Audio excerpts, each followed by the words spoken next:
How's it growing, rosebuds? It's Echo Rose. Today, I'm going to be reading a scary story or two. Hope you're ready. The story for today is from r/NoSleep, user HoboSam21. I'm a 911 operator, and some of our calls are strange. I'm a 911 operator, and our district is woefully underfunded for the amount of strange calls we receive. I don't enjoy my job, but opportunities are scarce, and the call center was within walking distance of where I live. Calls range from normal things like domestic disputes and burglary to the not so normal, like shaved animals and structures not being where they should, or being where they shouldn't.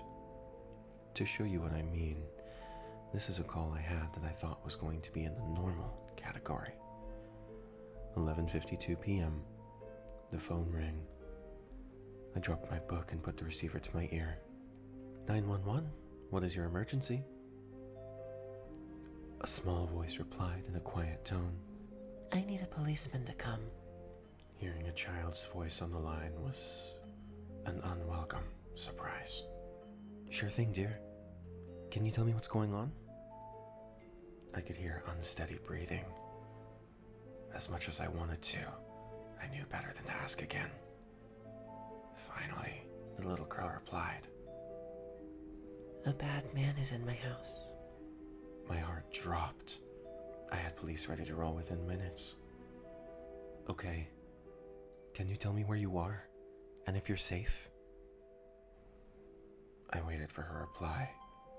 She spoke in a quieter voice.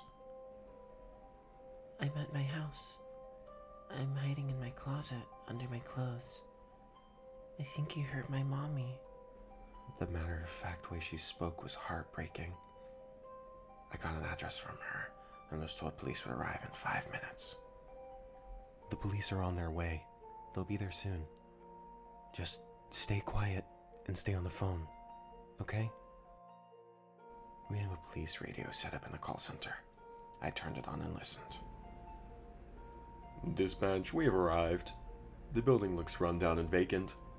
Approaching the front. Front door is unlocked. Back door is also unlocked. Moving in. I could hear the creak of a door opening through my headset.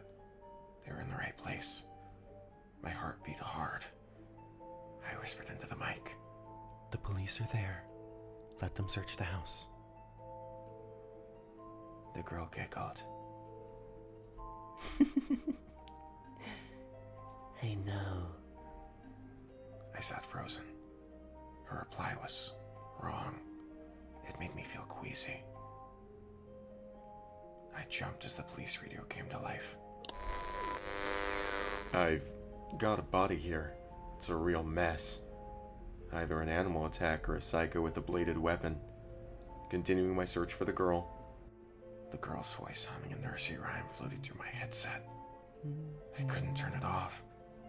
I couldn't hang up. One of the officers cussed loudly. What the hell is that? There was a gunshot, followed by screaming. So much screaming. Ripping fabric, sounds of pain, and unidentifiable wet sounds flooded my ears. As fast as it began, it ended. All that remained was the humming. With tear-filled eyes, I looked over at my supervisor who had patched into my line. His face mirrored my own. Shock and disgust. I nearly fell out of my chair when the girl's voice spoke again. Thank you. She giggled once more. Heavy breathing was all I heard as I reached over and hit the disconnect button.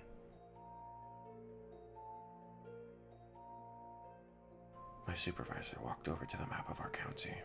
He took a red pin from the box and pressed it into the map. It joined 100 other red pins, each marking an address that we wouldn't send responders to. Regular calls were marked with green pins. Yellow pins were for anomalous calls. And red, as mentioned before, was reserved for places that we would not return to. That last call I shared was a bit heavy. Luckily, we don't get ones like that super often. Yes, our map has a lot of red, but that's decades of records. And yeah, red calls have increased exponentially the last couple years. But things aren't always so dark here at Greenbrier 911. I was nearly at the end of my night shift when the phone lit up. I put on my headset and hit the button. Greenbrier 911, how can I assist you? The voice on the other end belonged to a woman, most likely middle-aged and very annoyed. I need an officer here with a gun.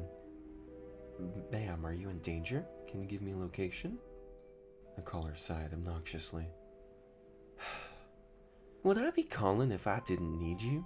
Stop wasting time and send an officer.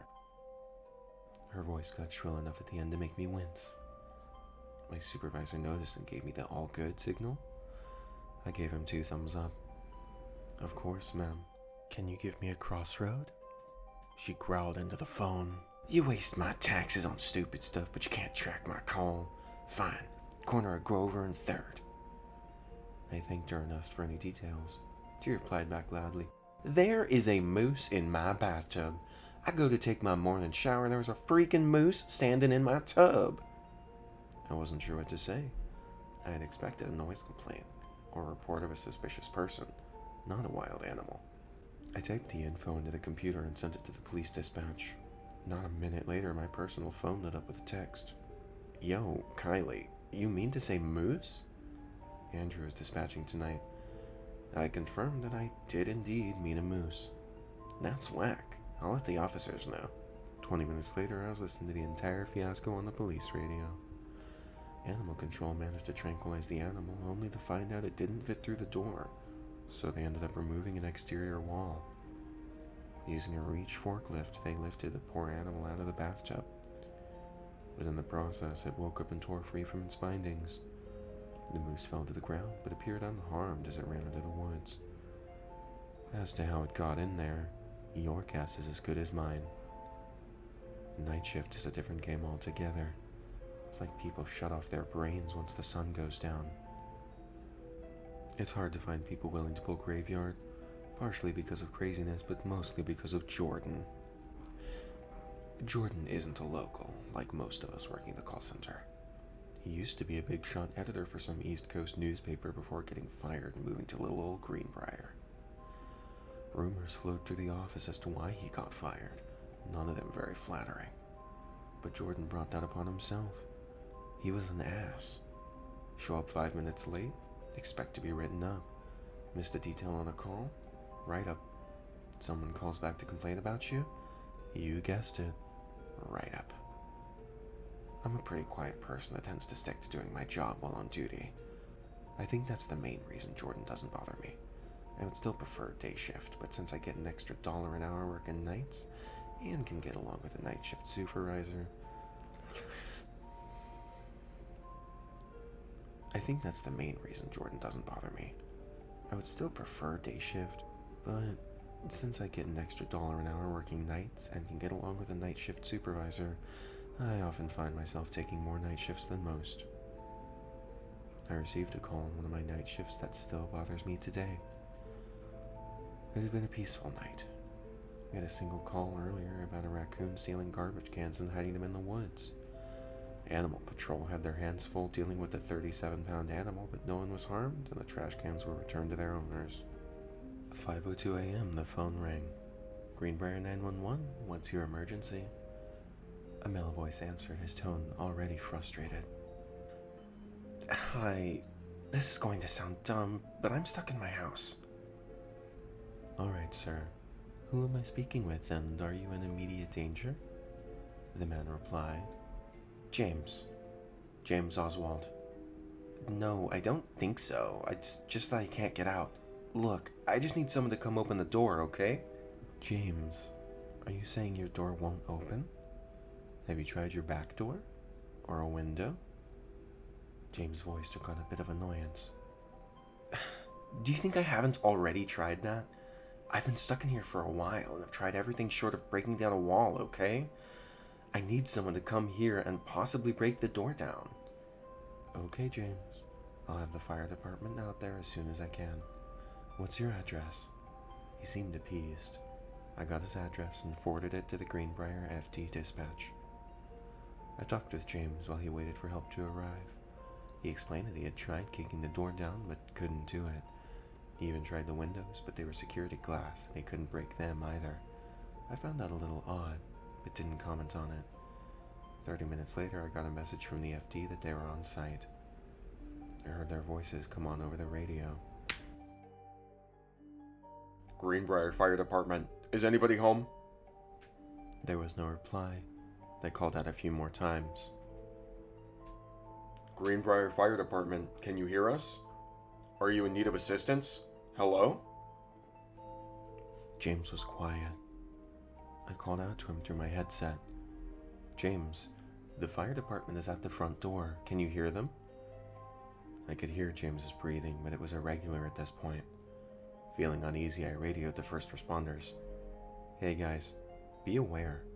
Something feels off about this." "Yeah, I don't know what to tell you. There ain't a whole lot going on here. The house is abandoned. Nobody's home. Doesn't look like anybody has been for years. Front door was even unlocked." I could hear their footsteps echoing as he talked to me through the radio. "We're going to do a quick check of the entire area, but we've got busted open windows, unlocked doors, and enough dust to grow corn in." Feeling a little bit annoyed, I turned off the radio and focused on the headset. "Okay, James, is this some sort of prank?" I heard what sounded like a sniffle, and James's voice returned. "Please, please don't hang up. Whatever you do, just please don't hang up." The desperation in his voice was real. "I don't know if I'll be able to get through again. It's been so long. So damn long. I've tried calling every day. I tried calling, but no one ever answers. If they do answer, they can't hear me, and they hang up again. Please, just hear me out, okay?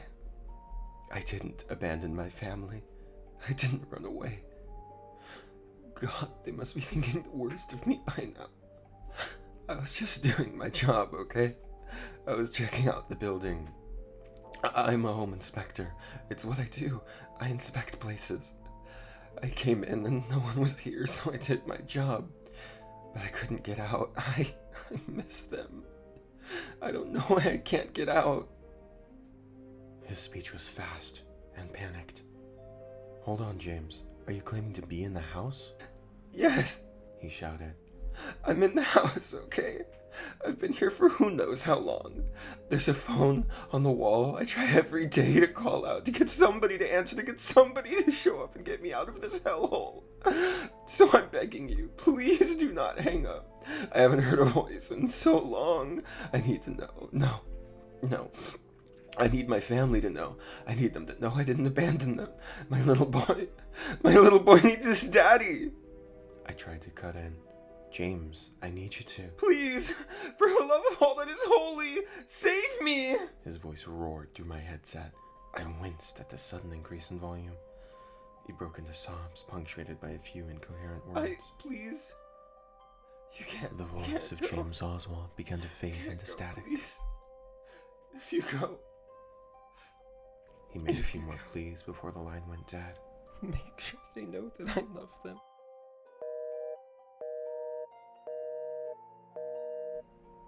I sat there trying to comprehend what I had just heard. Was it an elaborate prank, or something so much worse?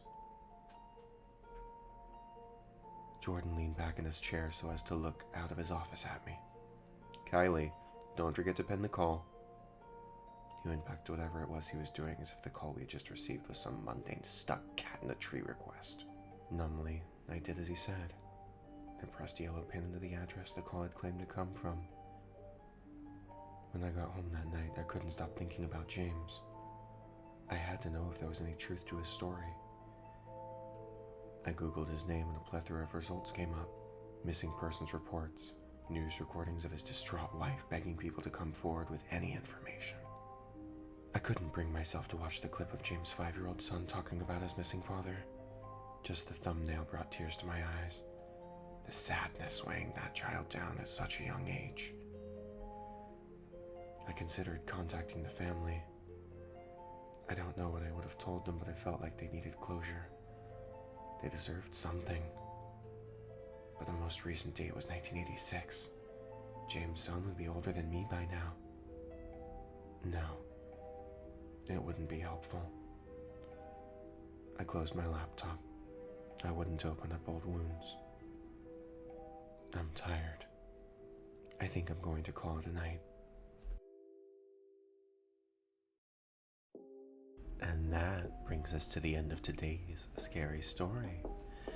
Now, it's important to remember that all content in this video is fictional. I know that this is far from the scariest story I've ever read on r/NoSleep, but even so, if you're listening late at night or if you feel uneasy, take a deep breath in, out. It is all fictional. You are safe. You are okay. You do not live in Greenbrier. There is no war in Bossing Say. In any case, this is a series, these stories of the 911 operator. So if you would like to hear more, I'm trying to branch out beyond just ASMR. I'd be happy to cover more of the stories. They do get rather interesting, I must say. In any case, I hope you all have a great rest of your morning, afternoon, evening, night. And remember, bloom bright and don't ever let anyone steal your sunlight. Till next time, rosebuds.